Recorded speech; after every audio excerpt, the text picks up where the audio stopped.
Welcome back to Military Comebacks. Today's story isn't found in any record, archive, or database. There's no file, no service number, no official proof she ever existed. Still, every man who stood in that quiet hall at the naval base remembers the morning a woman with no identification, no rank, and no history made the most battle-hardened SEALs snap to attention.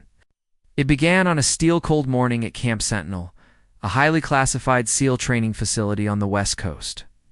Fog drifted in from the water, thick and heavy, carrying the scent of salt and metal.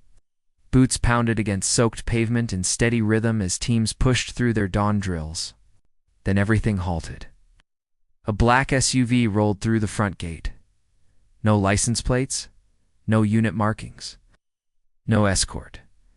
The guards hesitated, rifles rising, unsure whether this was a drill or a breach.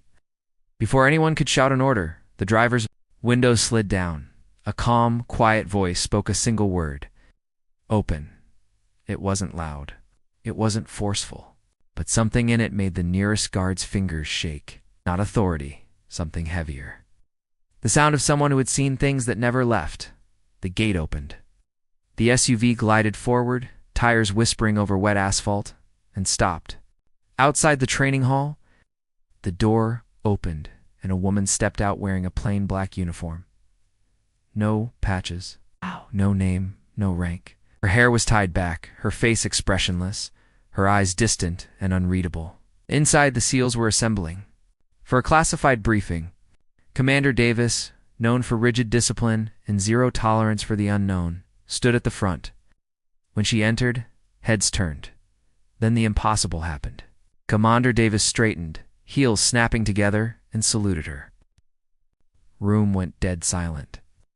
One by one, every SEAL followed, saluting a woman none of them recognized. No orders, no explanation. Just instinct. The kind of respect that can't be demanded, only earned. "Ma'am," Davis said, voice tight. "We weren't informed you'd be here." Her gaze moved across the room, measuring the faces of men trained to die without hesitation. "You were never supposed to be," she replied softly. She walked to the mission board, photos, maps, coordinates, targets. After a long look, she picked up a marker and crossed out 3 names. "Those are ghosts," she said. "Already dead," murmurs spread. Lieutenant Harris, one of the youngest, spoke up. "Ma'am, those targets were confirmed active last night?" She looked at him, and he felt like glass. "Last night," she said, "you were asleep. I wasn't." Commander Davis stepped. "Closer, who are you?" Her eyes met his. "You don't want that answer, Commander. Try me."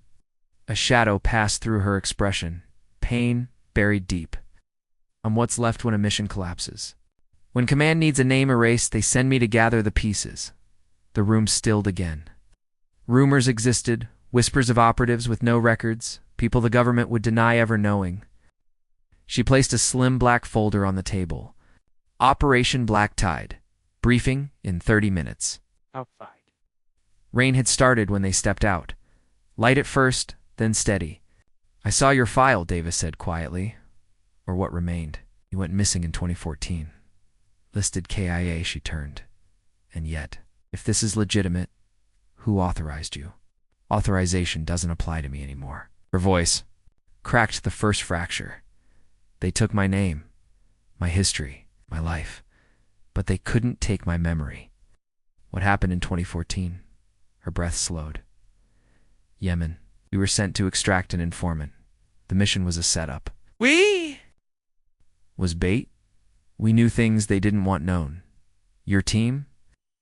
Everyone died." A pause. "Except me. You shouldn't have survived." "I didn't," she said quietly. "Not really." Boots pounded toward them. Harris again, breathless.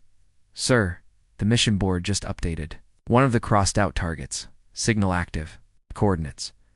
"In the Bering Sea?" She turned sharply. "That's impossible." An explosion cut her off. The control tower erupted in flame. The ground shook. Alarms screamed. They ran inside through smoke and chaos. Soldiers scrambled. She moved like she'd lived this moment 1,000 times before. She grabbed a rifle, voice slicing through the noise. "Seal the east wing. secure comes Harris with me. Even Davis followed her commands not from rank, but certainty. When the dust settled, they learned a drone strike had targeted the base. The signal matched Operation Black Tide. They found me, she said. Oh. They'll come for all of you. Davis stood beside her. Then they come through us. She looked at him, something fragile flickering. You don't even know my name.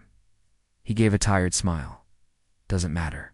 For 48 hours, Camp Sentinel turned into a war zone. Drones, sabotage, cyber attacks. Someone wanted her. Erased permanently. But she fought like a force of nature, precise, relentless, unstoppable. Every decision saved lives.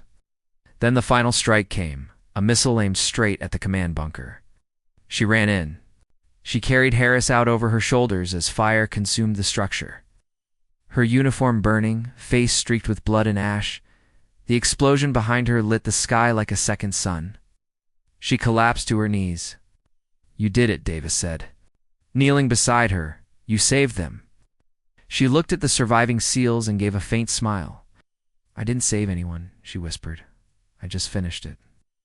Her hand found the locket at her neck. Inside was a photo of her old team. She set it on the ground and closed her eyes. By the time medics reached her, she was gone. No name, no record, no past. But every SEAL at Camp Sentinel still remembers the way they stood when she entered. Not from orders, but recognition. One of their own, a ghost, a soldier, a legend that exists only in memory. Like, comment, and subscribe to Military Comebacks for more stories of sacrifice, courage, and heroes the world never knew.